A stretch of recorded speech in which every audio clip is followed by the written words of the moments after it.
பேரன்பு கொண்டோரே, நம்ம எல்லாரையும் பார்க்கறதுக்கு திருமிகு ராகுல் காந்தி அவர்கள் இப்போ வந்திருக்கிறாங்க. இப்போ வந்து குறிப்பாக விவசாயிகள் உங்களுடைய பிரச்சனைகள் குறித்து உங்கள்கிட்ட கலந்துரையாடுறதுக்கு தான் முக்கியமாக வந்திருக்கிறதுக்கு ஒரு காரணம். இப்போது நீங்கள் எல்லாம் கேள்வி கேட்கறதுக்கு முன்னாடி உங்கள் அனைவருடைய சார்பாக அவருக்கு ஒரு வேண்டுகோள் என்னன்னு கேட்டிங்கன்னா, அவர் ஒரு 2 நிமிஷம் எதுக்கு இங்கே வந்திருக்காரு அப்படிங்கிறத பற்றி உங்கள்கிட்ட பேசுவாங்க. அதற்கு பிறகு நீங்கள் வந்து உங்களுடைய கேள்விகளை ஆரம்பிக்கலாம். I have told them that we have come to meet them to discuss with them the agricultural problems. So before we start that, we can have a few words with them.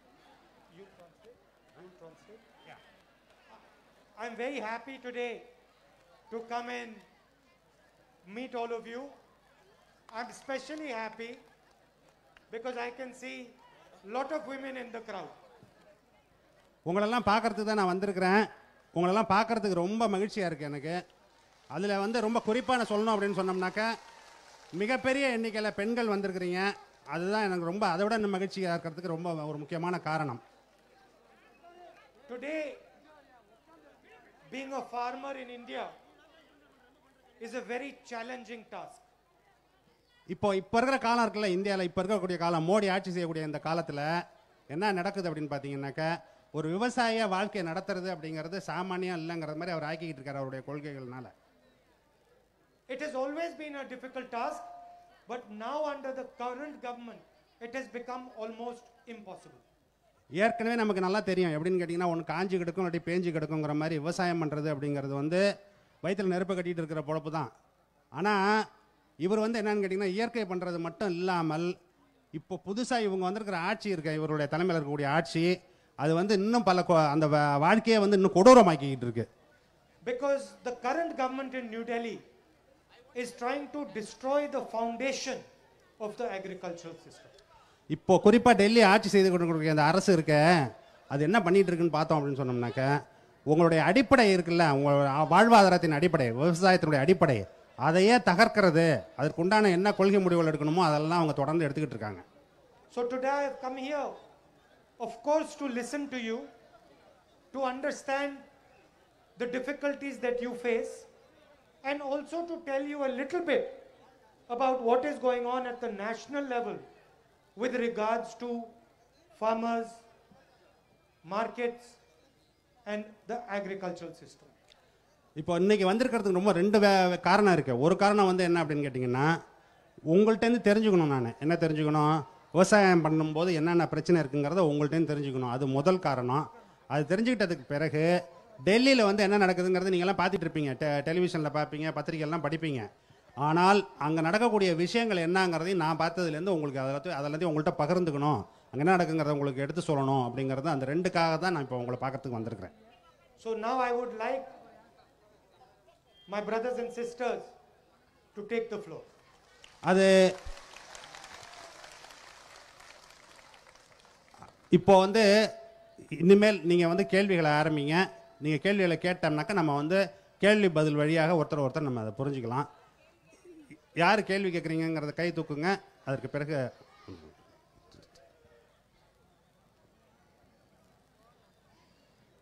Hello sir, நான் இங்கே ராகுல் காந்தி அவர்களுக்கும் மற்றும் விவசாய குடிமக்கள் அனைவருக்கும் வணக்கம்.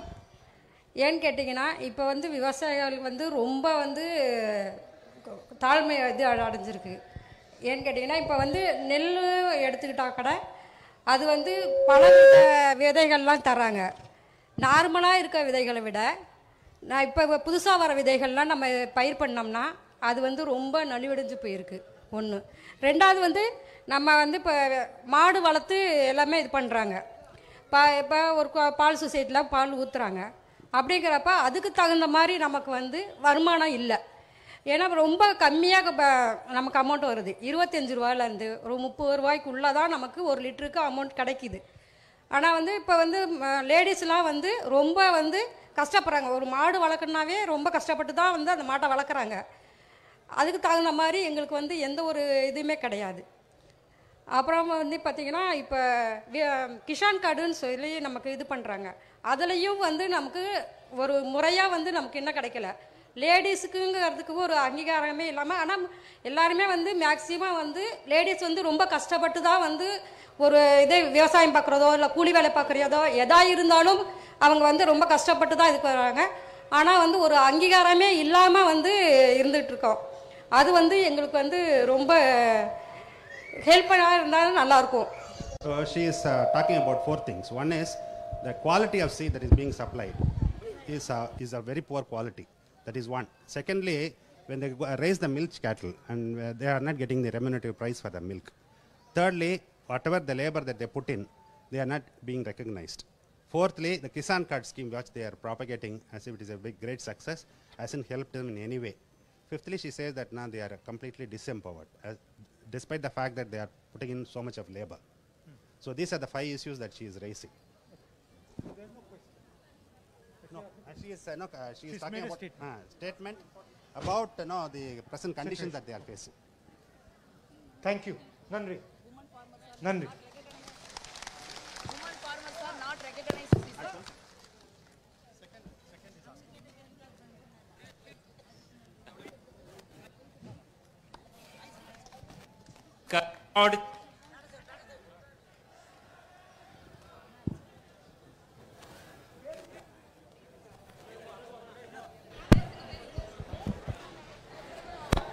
ஐயா பேச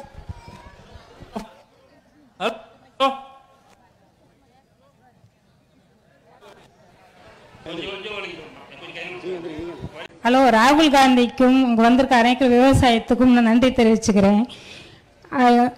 விவசாயம் அப்படின்னா இப்போ 3 வருஷத்தளவில் மழை இல்லாமே காஞ்சுது. நகையை கடனை பேங்கில் அடமானம் வச்சு அதை வச்சு விவசாயம் பண்ணுறோம். ஆனால் அது மழை இல்லாமல் இப்போ 3 வருஷமாக காஞ்சுது. இப்போ விவசாயம் கொஞ்சம் தண்ணி வந்துச்சு பண்ணலான்னு சொல்லி அழகு வச்சு பண்ணிக்கிட்டு இருக்கோம். இப்போ மழை வந்து கெடுத்துருச்சு. இப்போ அதுக்கு வந்து யாரும் வந்து பார்க்கவும் இல்லை, ஒரு நன்கொடையாக வந்து தரவும் இல்லை. அதுக்கு நாங்கள் நகையை திருப்பினா தான் அடுத்தாப்புல விவசாயம் பண்ண முடியும், மடித்து அழகு வச்சு தான். அதுக்கு நீங்கள் விவசாயத்து கடனுக்கு நீங்கள் வந்து ஒரு முன்னுரிமை கொடுத்து ஒரு தள்ளுபடி பண்ணி எங்களை பொழைக்க வைக்கணும். தினம் விவசாயம் சாவறாங்கிற லிஸ்ட்டில் நிறைய இனிமேல் வந்துட்டு தான் இருக்க போகுது, ஒன்றும் குறைபாடெல்லாம் வராது. அதுக்கு நீங்கள் வந்து ஒரு நல்ல முறையாக எங்களுக்கு வந்து ஒரு ஆட்சி வந்ததுக்கப்புறம் ஒரு சலுகை பண்ணணும். அவ்வளோதான் நான் கேட்குறது. She is talking about the bad patch of weather for the past 3 years. So it went completely dry, crops were failing. But now this year what had happened is they have successfully raised the crop, but the unseasonal rains have spoiled it again. So either it spoils without raining or it spoils with rain. So those are the conditions that they have been facing for the past 3-4 years. That is one. Secondly, they are incurring debt after debt. For every season they have to restart. Does she have insurance? Insurance இருக்கா உங்களுக்கு? இந்த வருஷம் தான் பண்ணியிருக்கோம், இன்னும் வரல. She has an insurance, but they have insured it only this year. And பாதி பேத்துக்கு கொடுக்குறாங்க, பாதி பேத்துக்கு இல்லை, நான் வரல அப்படின்னு நிறைய குறைகள் சொல்லிக்கிட்டு போக சொல்கிறாங்க. She says that half of them get it, half of them do not get it. It's a private company. Private company. But they pay the payments every month. இது பிரீமியம் எல்லாம் கட்டிருக்கீங்களா? அதெல்லாம் கட்டியிருக்குங்க, கட்டியிருக்கோம். ஆனாலும் விதை வாங்கிலே இன்சூரன்ஸ் பண்ண மாதிரி பண்ணிக்கிறாங்க, எல்லாமே பண்ணுறோம். இப்போ வெங்காயம் 1 ஏக்கர் வந்து விவசாயம் பண்ணி இப்போ பூரா மழையில் அழுகி போச்சு. கிட்டத்தட்ட அதுக்கு 1 லட்ச ரூபாய்க்கு மேலே முதலீடு போட்டிருக்கோம். அது வந்து இப்போ இன்சூரன்ஸ் கிளியர் பண்ண சொன்னால் இன்னும் வரல, இன்னும் ஆட்சி மாறணும், இன்னும் எலெக்ஷன் இருக்கு, அப்படி இப்படின்னு ஒத்தி வச்சுக்கிட்டே போகிறாங்க. She has cultivated onions in 1 acre of land, and that requires an investment of 1 lakh because the unseasonal rains destroyed. Now when she went for the claim, the insurance, they say that no, we haven't processed it yet, it will take time, so you wait. How much money does she earn from her agriculture every year? ஒரு வருஷத்துல எவ்வளவு வருமானம் வரும்? Ask ஒரு வருஷத்துல எவ்வளவு வருமானம் வரும் விவசாயத்துல உங்களுக்கு? விவசாயத்துல வருதுன்னா 1 லட்சம் எல்லாம் செலவு போக நாங்க பாக்குறது ஒரு 70,000 80,000 தான் பார்க்க முடியும். ஏன்னா அப்புறம் அதான் உழவு கூலி. எவ்வளவு இடம் இருக்கு? எங்களுக்கு ஒரு 4 ஏக்கர் இருக்குது. She cultivates 4 acres of land and on an average she gets about 4 ஏக்கருக்கு தான். 4 ஏக்கர் சொந்த நிலமா? ஆமா. She owns it and she gets about 70 to 80,000 on an average out of all these 4 acres. Per annum. ஒரு வருஷத்துக்கு லாபம் தானே அது? ஆமா, அவ்வளவுதாங்க. அப்புறம் மாடு கன்று வச்சிருக்கோம், அப்புறம் அதுக்கெல்லாம் மேவு போடணும். வருமானம் வந்து அவ்வளவுதான் வரும். பால் விலை இல்லை, தீவன விலை மாசம் 100 ரூபாய். மாடு 4 வச்சிருக்கிறேங்க. அதுக்கு தீவனத்துக்கு கை காசு போட்டு நான் கட்டிட்டு இருக்கேன். And that is also included. The income from milk animals is also included in that income that she is talking about. So it's obvious that she is doing a lot of hard work, and she is putting in her labor, and she is growing these crops. Who does she think makes most of the money? இப்போ நீங்கள் வந்து மாடு வச்சுருக்கீங்க, விவசாயம் பண்ணுறீங்க, நிறைய கடுமையாக வேலை செய்கிறீங்க வயக்காட்டில். வேலை செஞ்சதுக்கப்புறம் அந்த பணம் வருதில்ல, பணம் வர்றதில்ல, உங்கள் உழைப்புலேருந்து வரக்கூடிய பொருள் இருக்குது, அதை கொண்டு போய் விற்கிறாங்க. விற்கும்போது அதுலேருந்து வர வருமானம் உங்களுக்கு நிறைய வருது, இல்லை யாருக்கு நிறைய பணம் போகுதுங்க? வியாபாரிகளுக்கு தான் நிறைய போகுது. Traders are getting it. Traders are getting substantial money. That's what she said. வியாபாரிகளுக்கு தான் நிறைய போகுது. எங்களுக்கு வந்து அந்த போட்ட முதல்ல எடுக்கிறதே பெரிய கஷ்டமா இருக்கு. Even to recover the money that they have spent, in terms of cultivation as well as in other investments, she says it's very difficult to even recover that money. And what does she think of the advantages that the traders have that she doesn't have? அதில் வியாபாரிகளுக்கு என்ன, உங்களோட என்ன அதில் அனுகூலம் இருக்கு, உங்களுக்கு இல்லாத அனுகூலம்? நம்ம வந்து விற்க போனோம்னா யாரும் வாங்குறது இல்லையே, வியாபாரிகிட்ட தானே வாங்குறாங்க. Oh, when she goes to நம்ம நேரடி விற்க முடியாது எதுவுமே. People would prefer to buy it from the merchants rather than from her. That's what she says. பாலே எடுத்துக்கிட்டாலும் நம்ம கொண்டு போய் சொசைட்டில தான் ஊற்ற முடியுமே தவிர அவங்ககிட்ட 40 ரூபா கொடுத்து 50 ரூபா கொடுத்து வாங்குவாங்க. நம்ம கிட்ட 30 ரூபாய்க்கே வேறம் பேசிட்டு இருப்பாங்க. அதனால அவங்ககிட்ட தான் நம்ம கொடுக்க வேண்டியதா இருக்குது. 20 ரூபாய் கொடுத்தாலும் அவங்ககிட்ட தான் சொசைட்டிக்கு தான் ஊற்றணும். When she milches the animal and when she gives the milk to the society, it's easier for her, because when she tries to market it directly, people are not willing to buy it from her. So, even if they buy, they reduce the price. Whereas on the other hand, if she give it to the society is selling the milk at a higher price. Even then people are willing to buy it from them rather than from her. So one of her problems which the society solves is a storage problem. இப்போ உங்களுக்கு வந்து அதை வந்து கறந்த பால் இருக்குல்ல, அந்த கறந்த பாலை நீங்க வச்சிருக்க முடியாது இல்லையா? சொசைட்டில கொண்டு போய் கொடுத்தீங்கன்னா அவன் வந்து அதை ஸ்டோர் பண்ணி வச்சுக்கிறான் இல்லையா? அதுதானே உங்க problem. That is the problem. Yeah. So that's the problem, she says. The storage is the problem. Has she heard about Mr. Narendra Modi's new farm laws? இப்போ மோடி வந்து ஒரு 3 புது சட்டம் கொண்டு வந்திருக்காருல்ல, வேளாண் துறை சட்டங்கள்லாம். அதை பத்தி உங்களுக்கு தெரியுமா? தெரியாது, விவரம் சொன்னா தானே தெரியும். She doesn't know anything. பாதிதான் அவங்களே நினைச்சுக்கிட்டு அவங்களா சட்டம் போட்டுக்கிறது. மக்களை கேட்டா சட்டம் போடுறாங்க, அவங்களா நினைச்சுக்கிட்டு போட்டுக்கிறாங்க. Consulted people, they have enacted on their own. See, one of the problems that our farmers have is that they do not have access to information. அதாவது இப்போ விவசாயிகள் நீங்க எல்லாம் இருக்கீங்க, உங்களுக்கு இருக்கக்கூடிய ஒரு பெரிய பிரச்சனை என்ன இருக்கு அப்படின்னு கேட்டீங்கன்னா, நாட்டில் என்ன நடக்குதுங்கிற செய்தி இருக்குல்ல, அது வந்து சேர மாட்டேங்குது உங்களுக்கு போதுமான அளவுக்கு. அது ஒண்ணு. ரெண்டாவது, உங்களுக்கு தேவையான தகவல்கள் வந்து சேரல. Because information is purposely hidden from them. என்ன காரணம் அப்படின்னு பாத்தீங்கன்னாக்க, உங்கள்ட்ட அந்த செய்தி வரக்கூடாதுன்னு பாக்குறாங்க. வரக்கூடாதுன்னு பார்த்துட்டு அந்த செய்தியவே அவங்க கண்ட்ரோல் பண்ணி வச்சுக்கிறாங்க. Does anybody over here know the details of the 3 laws that Narendra Modi has passed? இங்க இருக்கிறவங்க உங்கள யாருக்காவது இந்த 3 சட்டங்கள்ல என்ன இருக்கு அப்படிங்கிறது தெரியுமா? யாருக்குமே தெரியாது. Can someone explain? யாரோ ஒருத்தர் எந்திரிச்சு அந்த சட்டங்கள் என்னன்னு விளக்க முடியுமா? What is my sister's name? What is உங்க பேர் என்ன? வெண்ணிலா. வெண்ணிலா. Vanilla. வெண்ணிலா. Vanilla. வெண்ணிலா means white moon. White moon. Vanilla. Beautiful name. Tell her. அழகான பேர். ரொம்ப அழகான பேர். வணக்கம் ராகுல். In the interest of time, should I speak in English or in Tamil? People understand. And the gentleman will translate. இப்போ என்ன பார்த்தீங்கன்னா வந்து, நான் ஒரு இயற்கை விவசாயி, உற்பத்தியாளர், விற்பனையும் பண்றேன், கிராமத்தையும் பண்றேன், நகரத்தையும் பண்றேன். ரெண்டாவது வந்து இந்த 3 சட்டங்கள் வந்து விவசாய பிரச்சனையா மட்டும் அப்படின்றத விட தமிழ்நாட்டிலேயும் இதுக்கு எதிர்ப்பு இருக்கு. நிறைய இடத்துல போராட்டங்கள் பண்றாங்க, ஊடகங்கள் அதை காட்டுறது இல்லை. டெல்லிக்கும் போயிட்டு 3 நாள் கூட தங்கி என்ன பிரச்சனைன்றது பேசிட்டு வந்தோம். இப்ப தமிழ்நாட்டு மக்களுக்கு வந்து இந்த இழப்பு பாதிப்பு அப்படின்னா, 2 லட்சம் மூட்டைகளை எந்த மாவட்ட திருவள்ளூர் மாவட்டத்தில் ஸ்டோரேஜுக்கு ரெடி பண்ணியிருக்காங்க. So what he is saying is that he is an agriculturist. So he raises crops and he markets it. but he knows what are the new laws are all about.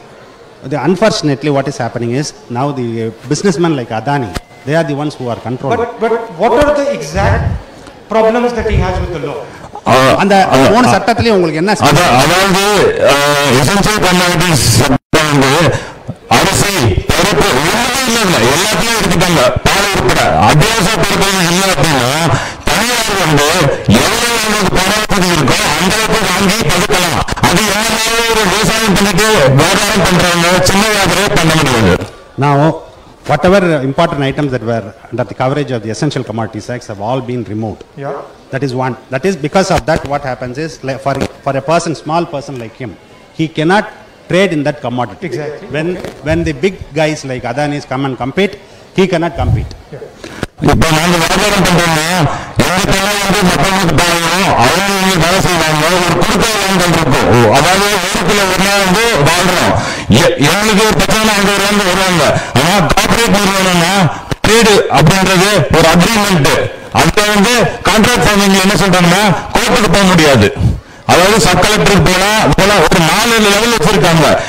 99% மக்களுக்கு வந்து நீதித்துறை அவங்க கிட்ட இல்லைன்றதுதான் உண்மை. அந்த நீதித்துறையே இதுல வரக்கூடாதுன்னு சொல்றாங்க. Now, if the present day business is something like this, that is the trader with whom he is trading is part of the community. So the relationship is much more personal. Yeah. Whereas the new law says that no, the corporates can enter. Exactly. That becomes more impersonal, and more importantly, he can't access the judiciary for in case of any disputes. You should tell him that I think he would make a better agricultural minister than the current man. உங்களோட நீங்க தான் வந்து அவரோட ரொம்ப நல்ல agriculture தோமரோட நல்லா இருப்பீங்க, நல்ல மினிஸ்டரா இருப்பீங்கன்னு சொல்றாரு. இப்ப கான்ட்ராக்ட் ஃபார்மிங் சொல்றாங்க. நாங்க வந்து திருவள்ளநாடு அரசாணைக்கு 2006 கரும்பு விவசாயிகள் வெள்ளம் தயாரிக்காத கரும்பு விவசாயிகள் எல்லாருமே கான்ட்ராக்ட் ஃபார்மிங்ல தான் இருக்காங்க. அது அரசோ தனியாரோ. அதுல 15,000-16,000 கோடி நிலுவைத் தொகை இது எங்கே செய்தில்ல. எங்களுக்கு 2015 11 வருஷம் அப்புறம் கோர்ட்டுக்கு போய் அரியஸ் 28,000 கொடுத்தாங்க. இப்ப போக முடியாது. They are already into contract farming with the cane factories, sugar mills. So he has been suffering from the payment dues from the sugar mills for the past so many years.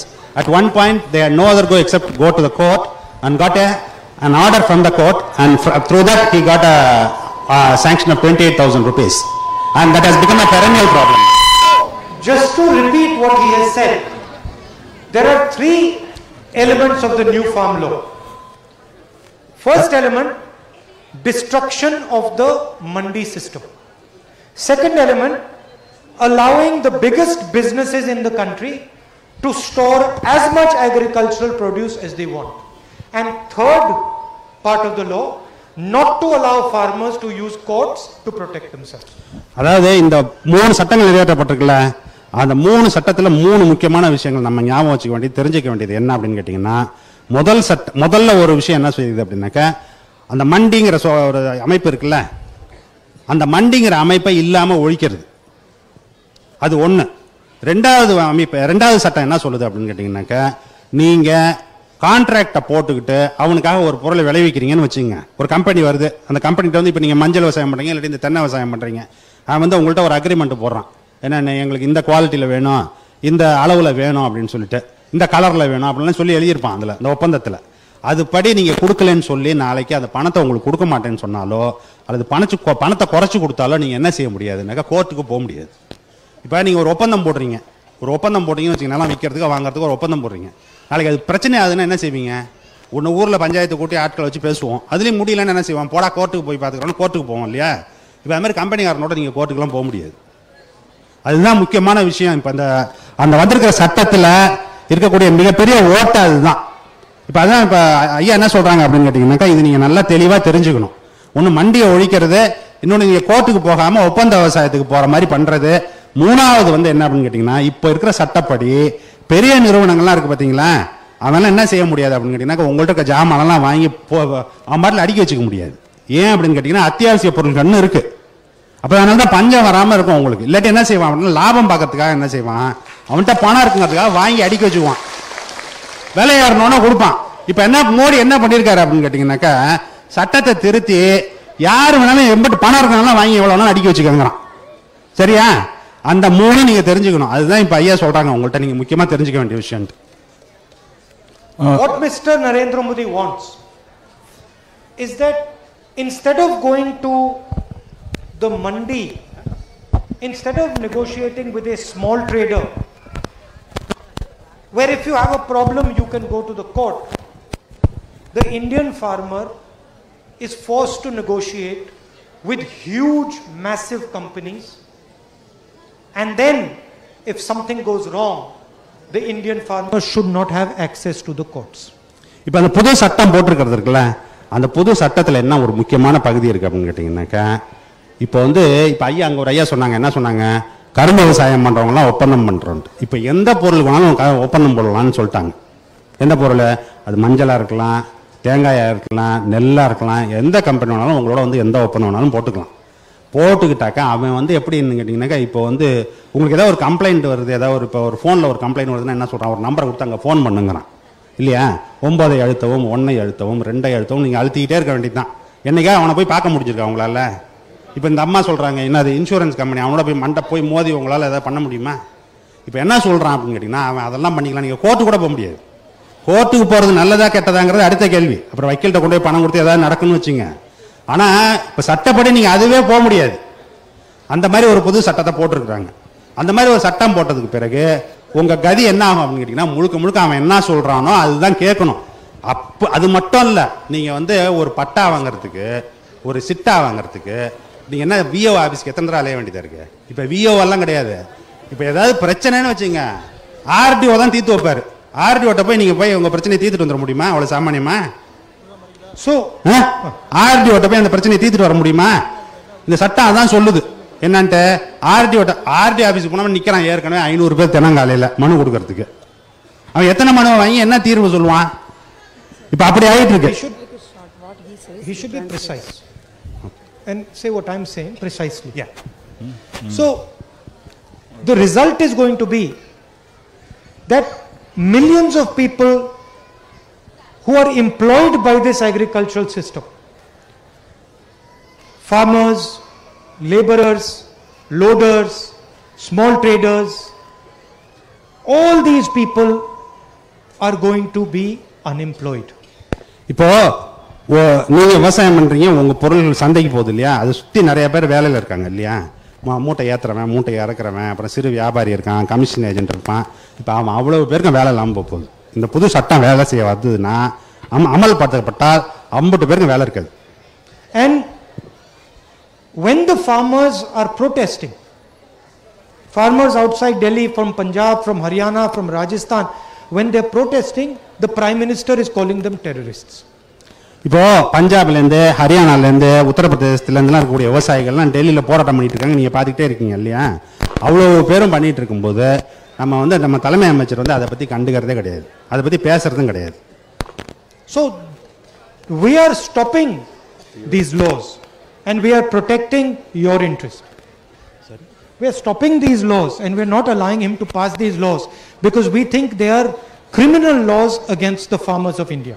அந்த சட்டங்கள் எப்படின்னாக்கா கொஞ்சம் கூட நியாயம் இல்லாமல் ஒரு criminal சட்டங்கள் மாதிரி ஒரு வேலை செஞ்சுக்கிட்டு இருக்கிறாங்க.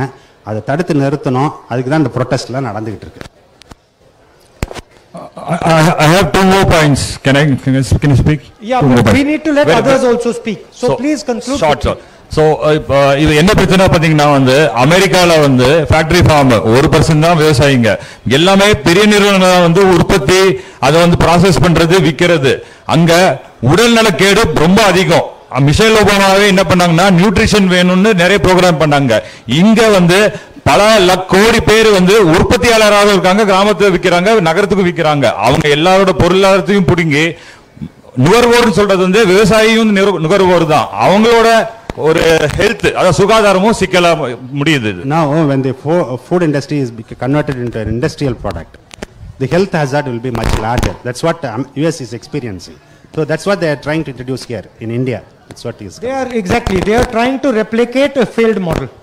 அங்க என்ன அமெரிக்கால என்ன மாடல் இருக்கோ, அதாவது நீங்க சொன்ன பிரச்சனை இருக்குல்ல, அங்க என்ன நடந்துட்டு இருக்கோ அதே மாடலை இந்தியாலயும் கொண்டு அமல்படுத்துவோம் அப்படிங்கறத அவங்க முயற்சி பண்றாங்க. And they are trying to help 5 or 6 of the people closest to the Prime Minister. அவங்களுக்கு யார் ரொம்ப நெருக்கமானவர்களோ 5-6 பேர் இருக்காங்க.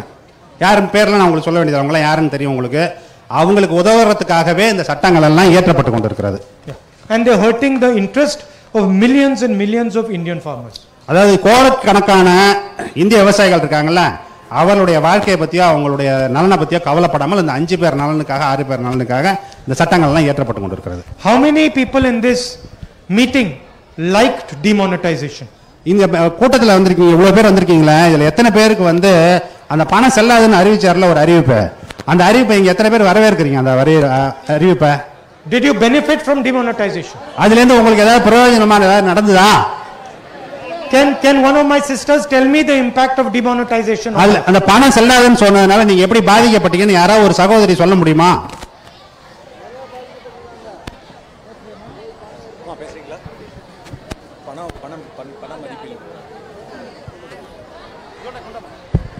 யாரு நீங்க சொல்றீங்களா?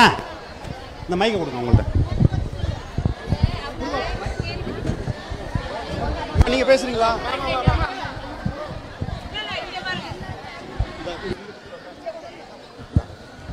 ஹலோ, ராகுல் காந்தி அவர்களுக்கு நன்றி. வணக்கம். நாங்கள் வந்து பிற்படுத்தப்பட்டவங்க தான். எங்களுக்கு 100 நாள் வேலை இந்திரா நினைவிருப்பு குடியிருப்பு வேலை வாய்ப்பு பணம் செல்லாதுன்னு சொன்னாங்கல்ல, அத பத்தி கேக்குறேன். அது எங்களுக்கு 12 மணிக்கு சொன்னாங்க. நாங்க ஒரு 5000 தாங்க வச்சிருந்தோம் சார். நாங்க விடிய தூங்கவே இல்லை. இதை கொண்டு போய் எப்படி மாத்துறது, யாரை பிடிக்கிறது, செல்லாதுன்னு சொல்லிட்டாங்களே. ரொம்ப கஷ்டப்பட்டு வாட்ச்மேன் வேலைக்கு போய் எங்க வீட்டுக்காரர் சம்பாரிச்சு வச்சிருந்தாருங்க. Her husband was a watchman and they had a savings of 5,000 rupees. When they announced it at 12, she came to know about announcement at 12. She couldn't sleep the whole day. வண்டி எடுத்துட்டு போய் அதை வந்து மாத்திரலாம், விடுஞ்சா செல்லாதுன்னு சொல்லிட்டா எவ்வளவு கஷ்டப்பட்டு சம்பாதிச்சிருக்கிறா. ரொம்ப நாங்க அதுல நொந்து போயிட்டோங்க சார்.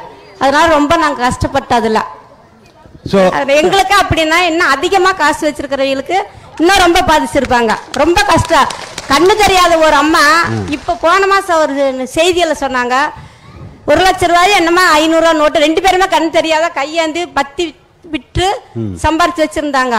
அது சரி, நம்ம இனிமேல் வயசாயிருச்சு, அதை வச்சு நம்ம செலவு பண்ணிக்கலாம்னு சொல்லி ஒருத்தர்கிட்ட கொண்டு போய் கொடுக்கும்போது அவங்க அம்மா இது வந்து 500 ரூபா நோட்டு, இது செல்லாதுன்னு சொல்லிட்டாங்க. எப்பவே சொல்லிட்டாங்க. நீங்க இத்தனை நாளா ஏமா வந்து இல்லைங்க, நாங்க சம்பாரி சாப்பிட்டுக்கிட்டு இருந்தோம். இப்ப வந்து சம்பாதிக்க முடியாத சூழ்நிலை இருக்கிறோம். அதனால வந்து அந்த காசை வச்சு நாங்க சாப்பிடலாம்னு சொல்லி உங்கள்கிட்ட சொல்றாங்க அப்படின்னு வந்து சொன்னாங்க. அதுக்கு அவர் சொன்னாரு, இதுமேல் வந்து இது ஒண்ணுமே பண்ண முடியாதுமா, நீங்க கொண்டு போய் ஒன்னும் உண்டியல்ல போடுங்க, இல்லைன்னா ஆத்துல கொட்டிருங்க அப்படின்னு சொல்லிட்டாங்க. அவங்க ரொம்ப மனசு வேதனைப்பட்டாங்க. போன மாசம் செய்தியில இந்த நியூஸ் சொன்னாங்க. That is, she had both of them are hard working and they have lost the money. But what she says is there were others, like for instance there was one instance where both of them were blind, challenged, visually challenged. They had accumulated about 1 lakh rupees, all 500 notes. They came to know about the demonetization only after a long time gap. So when they tried to change the notes, they said it's not no more a valid currency. So they were shocked to their life. They thought, till then they have been working hard to earn the money and they didn't notice.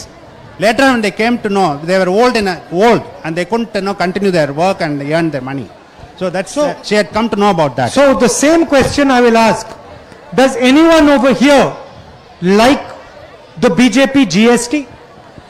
உங்களை யாருக்காவது BJP இந்த government பிடிக்குதான்னு கேக்குறாங்க. GST அந்த BJP announce பண்ணிருக்காங்கல்ல ஒரு scheme, GST ன்னு ஒரு scheme, வரி விதிக்கும் முறை, GST வரி விதிக்கும் முறை. அந்த GST வரி விதிக்கும் முறை உங்களுக்கு யாருக்காவது பிடிச்சிருக்கா? பிடிக்கவே இல்ல. சாப்பிட போனா கூட வரி போடுறாங்க. So சார், ஒரு பருப்போட விலை 100 ரூபாய்ங்க சார். 100 ரூபாய் சாப்பிட்டா அதுக்கு வரி. இப்ப வெளியில போய் சாப்பிட போனோம்னா கூட சாப்பிடறதுக்கு டாக்ஸ் போடுறாங்க. சாப்பிடுற பில்லுக்கு போய் 2 இட்லி திங்கிறோம், தோசை திங்கிறோம்னா அது கூட டாக்ஸ் உண்டு. இப்போ அதான் இந்த GST அமைப்பு முறைன்னு அம்மா சொல்றாங்க.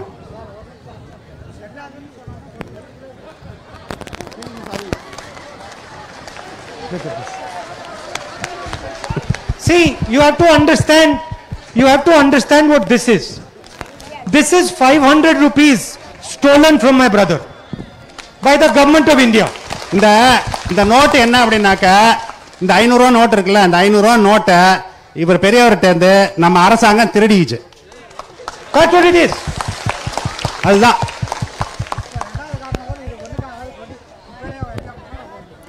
இப்போ இந்த நோட்டை கொண்டு போய் குப்பையில தான் போட சொல்லிட்டாங்களாம் பேங்க்ல கொண்டே காமிச்சாக்க.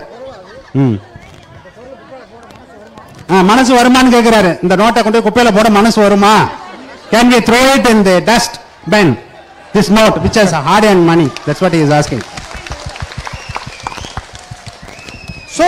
So we have a government that is attacking the foundation of our country, the laborers, the workers, the farmers, the fishermen. இப்ப இருக்கிற கவர்மெண்ட் எப்படி இருக்கு அப்படின்னு கேட்டீங்கன்னா, சாமானியர்கள் நம்ம எல்லாம் இருக்கோம்ல, உங்களை மாதிரி இருக்கவங்க என்ன மாதிரி இருக்கவங்க, இவங்களை எல்லாருக்கும் வேக்காடு வைக்கிற கவர்மெண்டா தான் அது இருக்குது. அது நம்ம வயல்ல வேலை செய்யறவங்களா இருக்கட்டும், விவசாயியா இருக்கட்டும், சிறு வியாபாரிகளா இருக்கட்டும், நம்மள எல்லாரையும் என்ன பண்றாங்க, காலி பண்ற மாதிரி ஒரு கவர்மெண்ட் தான் இந்த கவர்மெண்ட் வேலை செய்யுது. And it is our duty to protect the interest of the farmers, laborers, workers, weavers, fishermen. இப்போ ரொம்ப முக்கியமான விஷயம் என்னன்னு கேட்டீங்கன்னா, இவங்க எல்லாருடைய நலனையும் நம்ம பாதுகாக்கிறதுங்கிறது ரொம்ப ரொம்ப அவசியமா இருக்குது. அதை நம்ம செய்துதான் ஆகணும். இப்போது அதுக்காக நான் வந்திருக்கேன். இப்போ இந்த உங்களுடைய நலன்கள்லாம் காப்பாற்றணும் அப்படிங்கிறதுக்காக தான் அதை தெரிஞ்சுக்கிட்டு தான் நாங்கள் வந்திருக்கேன் பேசுறதுக்கு. Sir good afternoon sir. Good afternoon sir. இந்த எங்களுக்கு இந்த விவசாய கடன் சொல்லி தள்ளுபடிலாம் கொடுக்குறாங்க சார். அது வந்து ரொம்ப ஏழை, ரொம்ப கீழ்த்தரப்பட்ட கீழ்த்தடத்தில் இருக்கிற மக்களுக்கு யாருக்குமே கிடைக்கிறது இல்லைங்க சார். என்னன்னு கேட்டா பட்டா சிட்டா இதெல்லாம் கொண்டு வாங்க, இருந்தா மட்டும் உங்களுக்கு தள்ளுபடின்னு சொல்லி சொல்றாங்க. ஸோ எங்களுக்கு ரொம்ப கீழ்த்தர மக்களுக்கு எதுவுமே கிடைக்கிறது இல்லை. ஒரு சீட்டு சேர்த்து ஒரு 2 பவுன் எடுப்போம், அதை கஷ்டம்னு சொல்லி கொண்டு போய் பேங்க்ல வைப்போம், அதை எங்களால் திருப்ப முடியாது. ஏறிட்டே போயிட்டு இருக்கோம் வட்டி வட்டி வட்டின்னு. ஸோ அதை திருப்ப முடியல. கேட்டா உங்களோட பட்டா சிட்டா இதெல்லாம் எடுத்துட்டு வாங்க, இருந்தா பண்ணலான்னு சொல்றாங்க. அப்ப ரொம்ப கீழ்மட்டத்தில் இருக்கிற மக்கள் யாருக்கும் இது யூஸ் ஆகிறது இல்ல சார். கொடுக்கப்படுற அந்த தள்ளுபடின்றது எங்களுக்கு கிடைக்கிறதே இல்ல. So the farm waiver hasn't reached her because when she approaches the bureaucracy for a waiver, they say that you produce the patta, chitta and all the land records, which she is unable to do. Because of that, whatever jewels she had, she has pledged it and the interest is going up year after year. That is her problem. And that benefit hasn't reached her. அப்புறம் கீழ்த்தர மக்களுக்கு வந்து பருப்போட விலை 100 ரூபாய்ங்க sir, ஒரு உளுந்தோட விலை 120 ரூபாய்ங்க sir, அரிசி 1500 sir. So இந்த ரேட்லேயே போன சிலிண்டர் பாருங்க சார் தள்ளுபடின்னு சொல்லி சொன்னாங்க. இப்போ அதுவும் இல்லை, இப்போ அதெல்லாம் கொடுக்கறதே இல்லை. Now the food inflation is going up. அப்ப ஏறிட்டே போயிட்டு இருக்கு. கீழ்த்தட்டு மக்கள் ரொம்ப கஷ்டப்படுறாங்க, ஒரு நேரம் சாப்பாட்டுக்கே கஷ்டப்படுறாங்க. இப்படி இருக்கிறவங்கள எப்படி இதை பண்ண முடியும் சார்? பண்ண முடியாது. She is listing out all the prices of various items, how it is shooting up, and they are unable to cope up with that inflation. And also about this gas cylinders, petrol price, LPG, how the subsidies have been cut and how the prices are going up, and they are finding it extremely difficult to cope with that. So அப்புறம் எங்களோட விவசாய தொழில் sir கோரிங் sir, mat படுத்து தூங்குறல்ல அதான் எங்களோட விவசாயம் sir.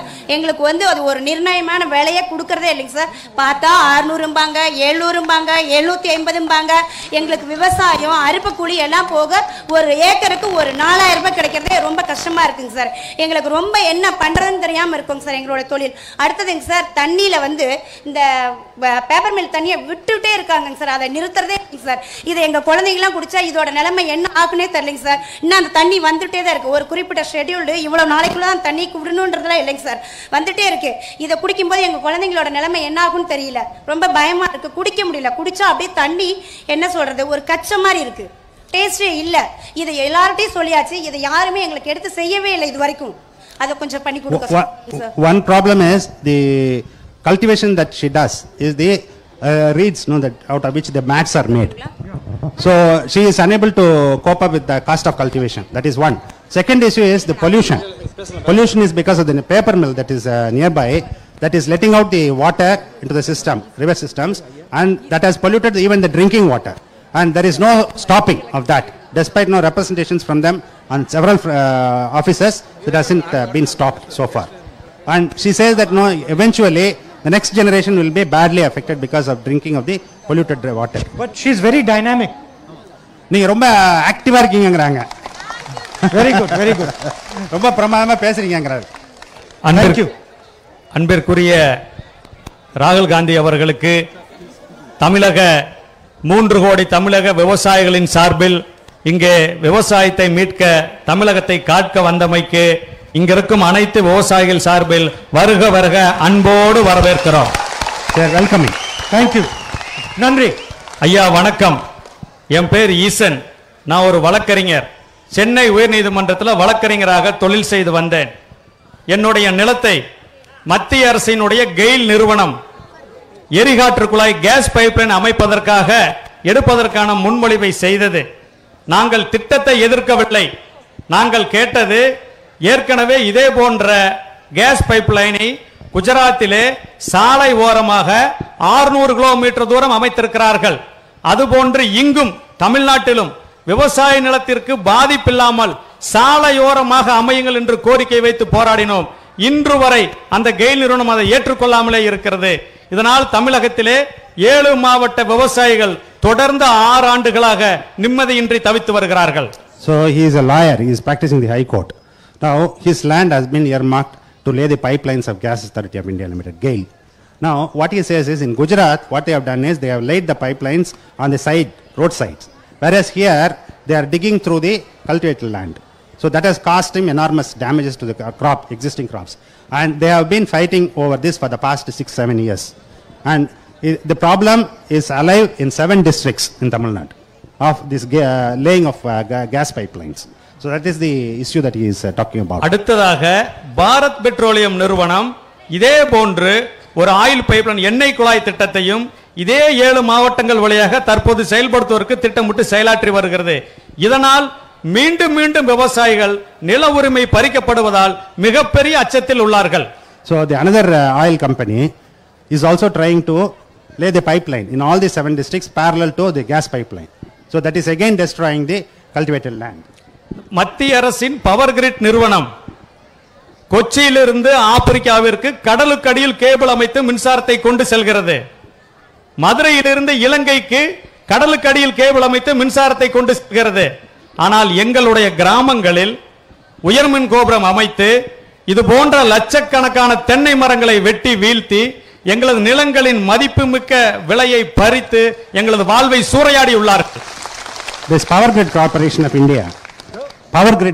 of India, what they have done is they have laid undersea cables to Africa as well as to Sri Lanka to export the generated power from here. Whereas when it comes to their farmlands, what they are trying to do is they are constructing huge pylons. And they are not compensated enough for that. But are they not compensating him even when they are laying the pipeline? Pipeline போடும்போது compensation கொடுக்கறாங்களான்னு கேக்குறாரு. உங்களுடைய தனிப்பட்ட முயற்சியினால் 2013ஆம் ஆண்டு புதிய நிலமெடுப்பு சட்டம் கொண்டு வரப்பட்டது. அதற்கு ஒட்டுமொத்த இந்தியாவின் விவசாயிகளின் சார்பாக உங்களுக்கு நன்றி தெரிவித்துக் கொள்கிறோம். They are thanking you for bringing out that new land acquisition law in 2013. ஆனால் அதில் மிகப்பெரிய சோகம் என்னவென்றால் இந்த எண்ணெய் குழாய், எரிகாற்று குழாய், உயர்மின் கோபுரம் எதுவுமே அந்த சட்டத்தை பயன்படுத்தி அவர்கள் எடுப்பதில்லை. மாறாக வெள்ளையர் ஆட்சி காலத்தில் இயற்றப்பட்ட 1885 தந்தி சட்டத்தை வைத்து நிலத்தை பறித்து வருகிறார்கள். They are not acquiring the land. What they do is they use that Telegraph Act of 1885. So they use that and they have the right of way. They use that class so that they do not compensate the farmers. Right. When they use the land. But the pylon, how high does it go? எவ்வளவு உயரத்துல போகும் அந்த கோபுரம், மின் கோபுரம்? 8 metre உயரம்யா. 8 meters. 8 meters. But they must be putting the pillars. அந்த பில்லர்லாம் போடுறாங்க தானங்க ஐயா. அந்த நிலத்துக்கு கீழே நாங்க வசிக்க முடியாது, வாழ முடியாது, கிணறு வெட்ட முடியாது, போரை பயன்படுத்த முடியாது. அந்த நிலமே மதிப்பில்லாம போயிருதியா. It loses its value. Number one, it loses its value. Secondly, you cannot cultivate any crops below that line. Why? ஏன் பண்ண முடியாதுன்னு கேக்குறாரு. அது கடியில வசிக்கிறதால அந்த எலக்ட்ரோ மேக்னெட்டிக் ஃபீல்டால கேன்சர் வருதியா. நாங்க அதனால பண்ண முடியாதியா. So அந்த electromagnetic field இருக்கிறதுனால because of the electromagnetic field, no, they can't live. Not only that, I am also told that some research has shown from IIT that even the existing crops suffer because of that. ஐயா, அடுத்ததா விவசாயிகளுடைய இருக்கக்கூடிய ஒரே ஒரு நம்பிக்கை கூட்டுறவு சங்கங்கள். எங்க கூட்டுறவு சங்கங்கள் இப்ப எங்களுக்கு கடன் கொடுக்கிறது இல்ல. மத்திய அரசோட ரிசர்வ் வங்கி எங்க கிராமத்தில் இருக்கிற தொடக்க வேளாண்மை கூட்டுறவு வங்கியில கடன் கொடுக்கக்கூடிய அதிகாரத்தை புடுங்கிருச்சு. இதனால நாங்க விவசாயிகள் ரொம்ப சிரமத்தில் இருக்கிறோம். அடுத்ததா மத்திய அரசு ஏற்கனவே உங்க ஆட்சி காலத்துல இதை சொல்லி முடிச்சிடறேன். their only access to credit was through the village cooperative credit societies. Now, the Reserve Bank of India has forbade the village societies from extending credits to the farmers. So, because of that, they are suffering. Okay. ஐயா அடுத்தது இந்த மத்திய அரசு உங்க ஆட்சி காலத்துல 3% வட்டியில தங்க நகை கடன் விவசாயிகளுக்கு கொடுத்துட்டு இருந்தீங்க. அதுதான் எங்களுக்கு மிகப்பெரிய ஆதாரமா இருந்துச்சு. இப்போ அந்த கடனை ரத்து பண்ணிட்டாங்கய்யா. So, during your regime, you were extending farm credits at the rate of 3% per annum. Now, they have stopped that system. Yeah. So, because of that, they are suffering enormously. Does he like the land acquisition bill that we brought? அப்போ காங்கிரஸ் ஆட்சியில் கொண்டு வந்த அந்த சட்டம் இருக்குல்ல, அந்த நில ஆர்கித சட்டம், அந்த சட்டம் உங்களுக்கு பிடிச்சிருந்தான்னு கேட்கிறாரு. அந்த சட்டம் உண்மையிலுமே எங்களுக்கு பிடிச்சிருந்தது, சிறப்பான சட்டம்யா. It is a very good act and they all liked it. Has he heard of a Congress idea called Nyay? அந்த காங்கிரஸ்ல வந்து ஒரு ஐடியா சொல்றாங்க. என்னன்னாக்க நியாயன்னு ஒரு ஐடியா சொல்லிக்கிட்டே இருக்காங்கல்ல, அதை பத்தி கேள்விப்பட்டிருக்கீங்களா? அது என்னன்னு தெரியுமான்னு கேட்கிறாரு. தெரியலங்க ஐயா. He doesn't know. Can I tell him? அது என்னன்னு சொல்லட்டுமான்னு கேட்கிறாரு. ரொம்ப மகிழ்ச்சியா நீங்க சொல்லணும். He will be very happy to know that. So in the last election, in our manifesto, we had come out with a revolutionary idea. போன தடவை election வந்ததுல நாடாளுமன்றத்துக்கு, அப்போ காங்கிரஸ் வெளியிட்ட தேர்தல் அறிக்கையில ஒரு புரட்சிகரமான திட்டத்தை முன் வச்சாங்க. Like Manrega, where we give guaranteed employment to rural people, we had come up with an idea to help everybody in the country. அதாவது இப்ப அதுக்கு முன்னாடி அறிமுகப்படுத்தினாங்கல்ல 100 நாள் வேலை திட்டம், அந்த 100 நாள் வேலை திட்டம் மாதிரியே இதுல என்ன பண்ணிருந்தாங்க அப்படின்னு கேட்டீங்கன்னாக்க, அது வந்து கிராமப்புறங்களில் இருக்கிற மக்களுக்கு வந்து 100 நாள் வேலை கொடுக்கறது வருஷத்துக்குன்னு வச்சிருந்தது இல்லையா. இப்ப அது மாதிரி இந்தியாவில் இருக்கக்கூடிய எல்லா குடிமகன்களுக்கும் உதவுறதுக்கு ஒரு திட்டம் வச்சாங்க அந்த நியாய திட்டத்துல. And the idea was very simple: identify the poorest families in India and give them money directly in their bank account. அதாவது இந்தியாவில் இருக்கக்கூடிய வறுமையில் இருக்கக்கூடிய மக்கள் இருக்காங்கல்ல, அவங்கள பார்த்து யார் யாருன்னு கண்டுபிடிச்சதுக்கு பிறகு அவங்க அக்கௌண்ட்ல நேரடியா பணம் போட்டுறது. வேலை செய்யறது 100 நாள் வேலைக்கு வந்தாதானே வேலை இல்லை, அப்படிலாம் இல்லை, நேரடியா மாசம் மாசம் பணம் போட்டுறது அப்படிங்கிற திட்டம் தான் அவங்க அந்த அறிக்கையில வச்சது, தேர்தல் அறிக்கையில. Every single poor family in India would get 72,000 rupees a year in the bank every year. ஒவ்வொரு ஏழை குடும்பமும், இந்தியாவில் இருக்கக்கூடிய ஒவ்வொரு ஏழை குடும்பத்துக்கும் வருஷத்துக்கு அவங்க அக்கவுண்ட்ல 72,000 ரூபாய் போட்டுருது. அதுதான் அந்த திட்டம். அப்படின்னா மாசம் 6,000 ரூபாய் போட்டுருவாங்க. That was the idea. அதுதான் அந்த ஐடியா, அவங்க பண்ணிருந்த idea. And the shocking thing was that there was more than enough money to do this easily. அது வந்து பண்றதுக்கு நம்மள்ட்ட நிதி ஆதாரம் போதுமான அளவுக்கு இருந்து ரொம்ப சுலபமாக அதை பண்ணியிருக்கலாம். So the problem in India is not shortage of money. The problem in India is that money is never given to the poor people. அதாவது நம்மள்ட்ட அரசாங்கத்திட்ட பணம் இல்லைங்கிறதெல்லாம் கிடையவே கிடையாது. அரசாங்கத்திட்ட போதுமான அளவுக்கு பணம் இருக்கு. ஆனால் அவங்க வந்து ரொம்ப தெளிவா என்ன இருக்காங்க அப்படின்னு கேட்டீங்கன்னாக்கா, நம்ம நாட்டு ஏழைகளுக்கு அந்த பணம் போய் சேரக்கூடாது அப்படிங்கறதுல ரொம்ப தெளிவா இருக்காங்க. ஐயா, இப்ப மத்திய அரசு மின்சார திருத்த மசோதான்னு ஒண்ணு கொண்டு வந்திருக்குயா. தமிழ்நாட்டுல 63 உயிர்களை பலி கொடுத்து 14 வருஷம் போராடி நாங்க இலவச மின்சாரத்தை அனுபவிச்சுட்டு இருக்கிறோம்யா. ஆனா இன்னைக்கு இருக்க மத்திய அரசாங்கம் அந்த மின்சாரத்தை எல்லாம் ரத்து செய்யற மாதிரி இலவச மின்சார திட்டத்தை ரத்து செய்யறதுக்கான ஒரு சட்டத்தை கொண்டு வந்து எங்க விவசாயிகள் தூக்கம் இல்லாம இருக்கிறோம்யா. Now the center is planning to bring about a new law whereby the free electricity supplies to the farmers will be stopped. Yeah. So they are scheming for that. He is complaining about that. ராகுல் ஐயா அவர்களுக்கு தமிழ் வணக்கம். ஐயா, இப்ப வந்து விவசாயிகள் விளைபொருட்கள் சார்ந்த வேளாண் விளைபொருட்கள் சார்ந்த தொழில்கள் எதுவுமே விவசாயிகள் கையில் இல்ல. ஒரு ஊறுகாய் தயாரிக்கிறதா கூட பன்னாட்டு கம்பெனிகள் தான் தயாரிக்குது. So whatever they produce, they are unable to market. Even if they want to make pickles and sell it, they have to go through the multinationals. That is the situation now. அதற்காக 2000 ஆண்டு கம்பெனிகள் திருத்த சட்டத்தின்படி companies amendment act கொண்டு வந்தாங்க. அதன் மூலமா உழவர் உற்பத்தியாளர் நிறுவனங்களை நிறைய பேர் துவக்கினாங்க. அதை பூரா இன்னைக்கு டிஸ்டார்ட் பண்ணிட்டாங்க. எந்த நிறுவனம் எல்லாம் ஆரம்பிச்ச நிறுவனத்தை பூரா இழுத்து மூடிட்டாங்க. அதுல கொஞ்சம் ஐயா கான்சென்ட்ரேட் பண்ணணும்னு கேட்டுக்கிறேன். So the farmers producers organization which were formed earlier have all been destroyed. Now he is requesting you to focus some of your attention on that as well. I think we can let the last person speak because Yeah. we're running out. கடைசி ஒரு கேள்வி, ஒரே ஒரு கேள்வி, அதோட முடிச்சிடலாம். நம்ம அங்க வர்றோம்.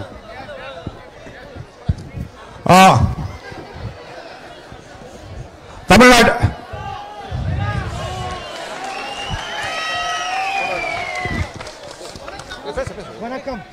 Vanakkam. I welcome Rahul brother to Organic Tamil Nadu. I will speak in I will speak conclusive English, then myself will translate it. That will be easier. Okay. To save time. Okay. I am an organic farmer for the past 24 years. I quit my government job and took up organic farming long back. The Congress has given us a slogan, Jai Jawan, Jai Kisan. Now the Modi government has made that both Kisans and Jawans as commercial commodities for the corporates. We took up organic farming just because we want to get out of the control of the corporates by fertilizer companies, pesticides and other things.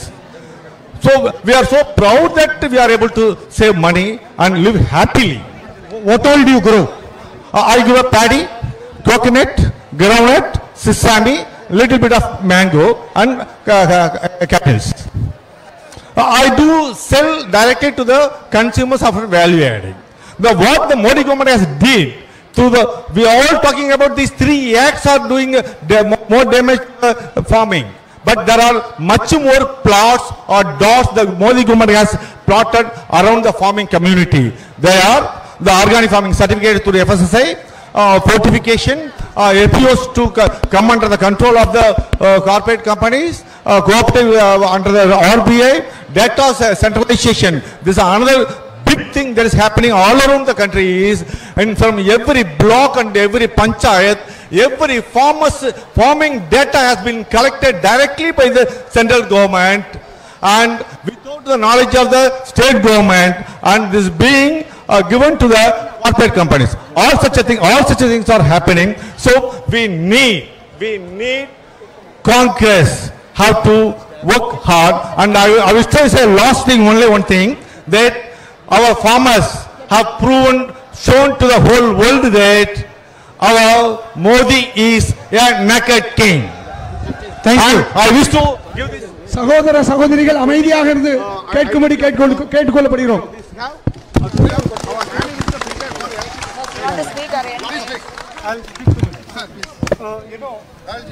Get his ID. I want to speak to him later in more detail. I'll get it. One question. No question. Now we're his getting ID. late. So, I would like, it has been a pleasure for me to talk to you, to listen to you, and I must say, I had a very, very nice time today.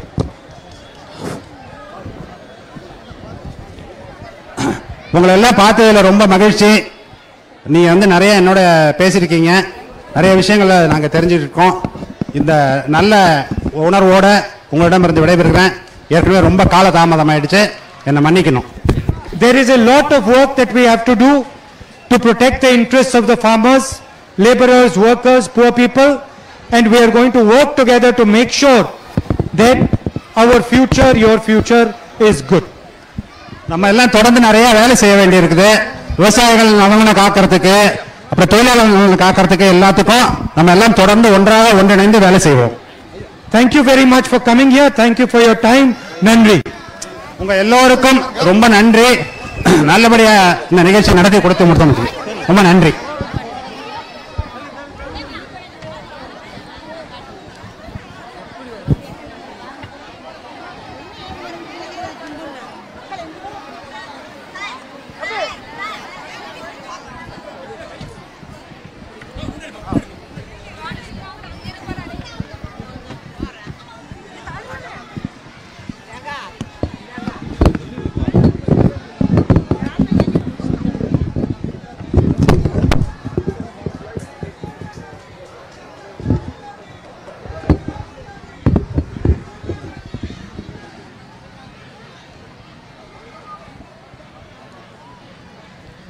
மைக்கில் தேவையான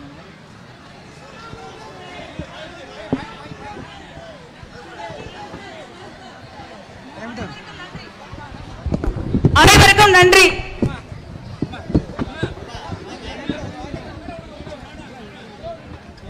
யாரும்